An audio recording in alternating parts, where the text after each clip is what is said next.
Hey everyone, and welcome back to Bridging the Gap. Make sure to leave a like on this video down below and subscribe. My name is Alvin. I lean right on most issues, and I'll be representing the Republican side. My name is Luke. I lean left on most issues, and I'll be representing the Democratic side. Hey guys, so today Alvin and I will be giving you our bipartisan analysis on um, the next election we have to worry about here, coming January 3rd, the election in the House of Representatives for the next Speaker of the House of Representatives. Yes, so normally this process wouldn't really require a YouTube video, isn't that noteworthy. But here it seems like the current Speaker of the House, Mike Johnson, might potentially have a challenge getting the votes he needs to hold the speakership. Yeah, so as we all know, Republicans have won 220 seats in the House, which is only really a few seat majority here in the House. And as some of you might know, the people that are very involved in politics would know, Matt Gaetz down in Florida's first district has resigned. And so really Republicans are coming into the House with 219 seats, Democrats coming in with 215 seats. And, usually the House speakership election is not really a problem, but back in 2022, 2 years ago, we saw, former Speaker McCarthy have a difficult time getting the votes he needed to become Speaker, and then eventually he was ousted in favor of the current Speaker, Mike Johnson. And we're going to be diving into this today. The betting odds currently have Mike Johnson at a 73% chance to hold the speakership gavel, up from a low of 61%. But we're going to be talking about all the House news because there is a lot. Yeah, there has been a lot going on. I guess maybe we'll start with the whole sort of budget fiasco, Yeah, I think it and them, started this. passing government funding here. So basically, the every so and so months, the House of Representatives has to pass a bill to fund the government. If they don't, the government shuts down, and basically all the federal workers go without pay. And basically, it's a huge, it's really bad for the nation. It's not good when a government shutdown happens by any means. So basically, um, the what happened was Johnson and the Democrats worked together to create a bill, a bipartisan bill to fund the government. Then Trump and Elon Musk essentially shot down the bill, demanding that components of the bill be added to raise the debt ceiling.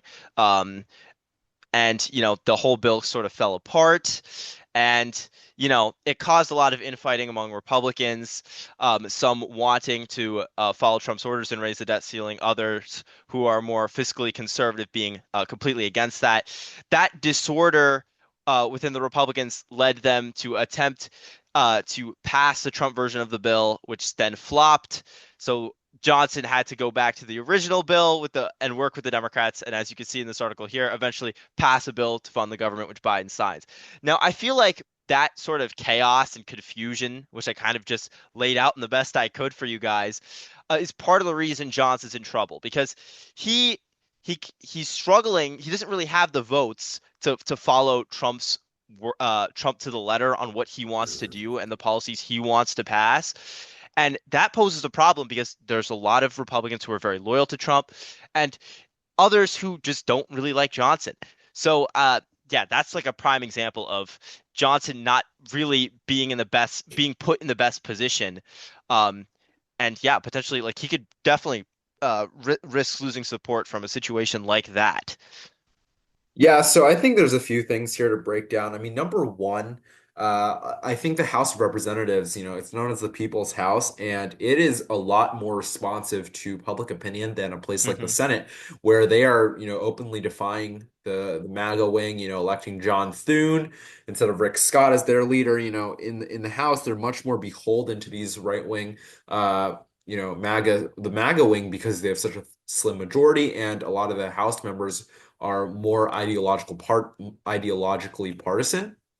That's number Hmm. one. Number two, I do think as the Republican side on bridging the gap, I should note that Elon also wanted to shut down this initial funding bill because it was, over 1,000 pages long. There's been a big fight in the Republican side to cut down on these long bills filled with pork, and they want to just make them simple bills. Obviously, Elon's whole mission is Doge. He wants to make the government more efficient, less wasteful, and he saw a lot of these items that were just sort of stuffed in by various members of the House, and Speaker Johnson basically let them fly. So, even though Mike Johnson was hanging out with Elon and Donald Trump, after the election, they were all hanging out and having fun. It seems like they were not able to wine and dine Speaker Johnson as much as they wanted because he let that bill on the floor. However, they sort of came to a compromise at the end of the day. Democrats and Republicans passed a much simpler bill without the pork to fund the government, but also did not include Trump's demand to raise the debt ceiling for his whole administration. So, sort of a compromise in the middle. They got it done, but while most people on both sides were fine with the deal in the end, because they realized we need to keep the government open, obviously, in the end, a few people ended up being unhappy. And as I just noted at the beginning of the episode, with Republicans holding, a three-seat majority basically now with Gaetz Hmm. out from the Florida's first district, Johnson can only really afford to lose one vote, maybe two votes if someone votes present, Hmm. etc. But on the floor, so we're gonna be now talking about the Congress people that seem like they might not be in favor of Mike Johnson here. Yeah, so I mean, I have my little map here. This is derived from like various news articles and sources on the Hill, particularly like looking at like CNN reporters and their conversations with different congressmen and how they responded. So essentially, what we have so far is like a map of support of who different House members are supporting for Speaker here. Democrats are basically all in line as usual. Every Democrat is essentially unanimously backing Hakeem Jeffries. I mean, they don't have the votes because they obviously need 218 to reach that number. They only have 215. A Republican is not likely to cross over to give Hakeem Jeffries those votes. So there's that. Johnson right now I have at 205. Um, he could potentially it could potentially be lower than that, but these are Republicans that I haven't really heard anything from, or I don't really know where they specifically stand. So by default, I imagine they're going to support Mike Johnson, because he's the current leader. And you'd imagine that most of the representatives would just back the current leader. Every other color here is either undecided or in opposition. I mean, you can notice in that northwestern Florida district, I blocked out Matt Gaetz there because he is no longer in Congress. But yeah, so you see here like there's two splotches of yellow. Thomas Massey, the first one here, came out outright against Johnson. He's I would say he's a more libertarianish member of the Republicans caucus there, very, very fiscally conservative, and did not appreciate Johnson, playing with like trying to raise the debt limit and stuff. He's like very against that. Uh, Massey's just a flat out no on Johnson. Said he wouldn't even vote president. He'd just vote for someone else to be Speaker of the House. So Johnson already loses a vote there. And from what I've heard from CNN reporters, uh, Gosar in Arizona is also leaning against voting for Johnson. And then all the other grayed out members are undecided. So they've been asked in the House who they support, and they gave no response or avoided the question. Um, those are undecided members, and the lean reds are members who I have not heard anything from, could not find anything about where they stand, and who voted to oust Johnson in the past. So that includes members like Chip Roy and Marjorie Taylor Greene. So yeah, Johnson definitely has work ahead of him to unite his members and get them together to ensure he keeps the gavel. Yeah, so I mean, you basically summarized it all up. I mean, Thomas Massey has been seen as sort of a more unique Republican. He's not exactly like super far right, but he has been, like you said, noted as a libertarian. He's also very isolationist. He was Hmm. one of the I think he's the only Republican actually to like side with the Palestine protesters actually back with the squad. Funnily enough, they sort of banded up to Hmm. vote against pro-Israel resolutions in the House, and like allowing the U.S. to fund Israel's Iron Dome yet again. He was really the only vote on the Republican side against it, coming in with the Democrat squad on that issue. So he's a little bit of a unique Republican. He really doesn't like spending money, like you said. So he was very, very against that first bill that I talked about, with a lot of pork, with a lot of really BS for him, I'm sure. And so, him and Elon, him and Vivek, he just posted him and Vivek on his Twitter, his ex, I should say, formerly known as Twitter. And so he's definitely going to be very against that bill. He's very upset, I'm sure, at Mike Johnson for Yes. even introducing that in the first place. He just doesn't want to see that happen. He wants a new speaker on the floor, and he might even get his wish because he's not alone. We can talk about Marjorie Taylor Greene. Speaking of Elon Musk, Marjorie Taylor Greene opened to Elon Musk for speaker now. You might say Elon Musk, he's not even natural born U.S. citizen. He's not even in the U.S. House. But Hmm. guess what? You don't need to be either of those things to be House Speaker. There was a brief moment back when we weren't sure who the speaker would be 2 years ago, where they were floating around Trump for speaker, even though he was not a member of the House, or Lee Yes. Zeldin, who was not a a member at that time anymore, although he basically got Republicans a majority. Yeah. And so, yeah, these are big things. Marjorie Taylor Greene opened to Elon Musk. I don't think Elon Musk really wants this. I'm sure he just wants to shit post on X and do his little Doge thing. But either way, this shows that, going back to the map, Mike Johnson could be in trouble. Yeah, there's definitely like whispers of other people potentially being the next Speaker of the House other than Mike Johnson, which you really don't want to hear if you are Mike Johnson. Yeah, that just goes to show there's not really a lot of confidence that he can make it. Um, yeah, there's definitely some doubts floating around, and especially when you look at the map here, just like the amount of like grayed out spaces. I mean, there's definitely a path. For example, if Gosar, who I have in light yellow here, if he votes present, like if members like vote neutral, essentially, that would help Mike Johnson in this case because it lowers the threshold of votes he needs to become the speaker. So yeah, it just depends how all these undecided votes shake out too. If they vote for another candidate, that definitely would hurt Mike Johnson's chances.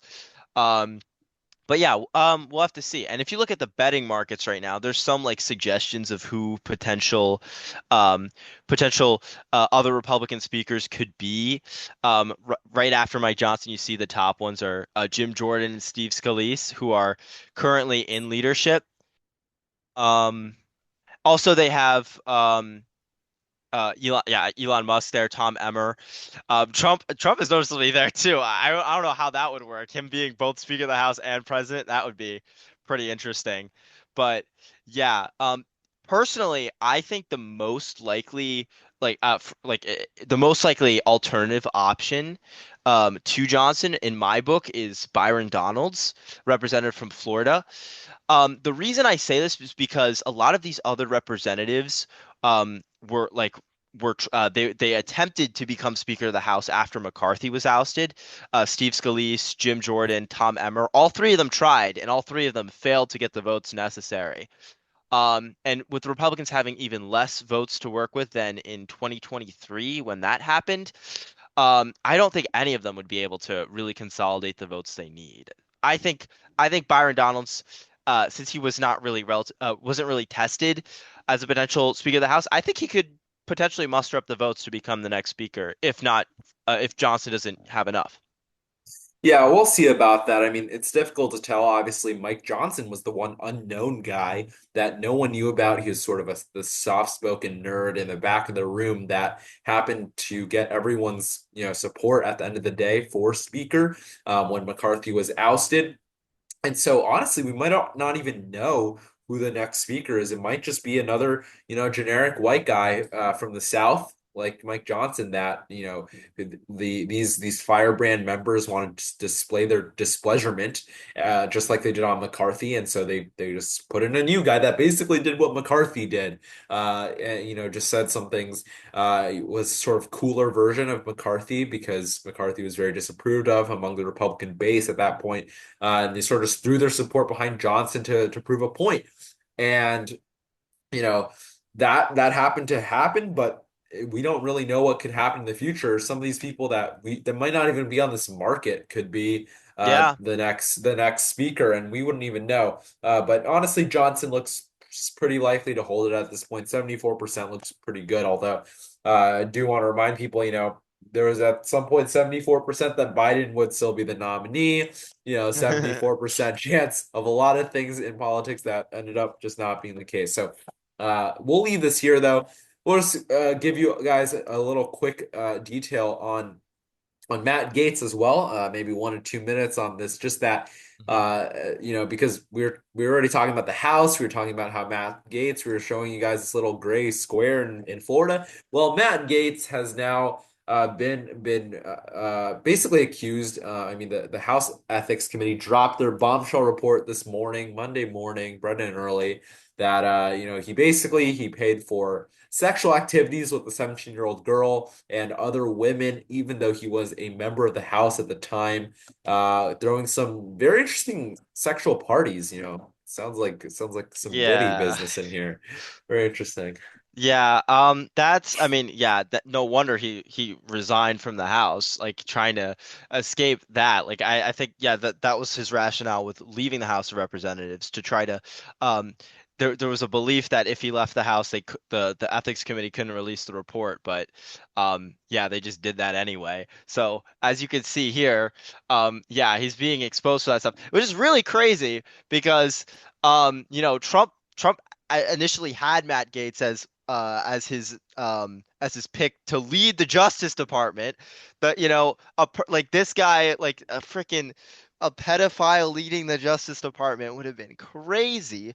But anyway, it seems like with this report, I think Matt Gaetz's political career should be over.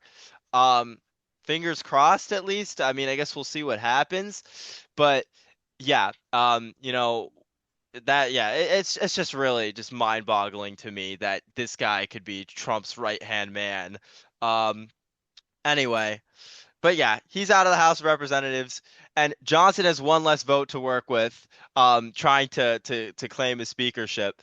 So yeah, I mean, whatever. I mean, we get that guy out of politics. I think that's a win. Yeah, although honestly, don't even know if Gates would vote for Johnson. I mean, he was the initial person that got rid That's of true. the old speaker, Speaker McCarthy. So maybe him not being there is actually a good thing for Johnson. Anyways, that's about it for this video. We gave you guys a recap on what's going on in the House of Representatives at all levels, and that was our intent for this video. So. Leave a like on this video down below if you enjoyed. Comment down below any suggestions for future videos as we are sort of transitioning over to 2025 and the future elections. Subscribe to the channel below so that you don't miss those videos and make sure to set post notifications. And thanks for watching. Share this video with your family and friends. See you guys.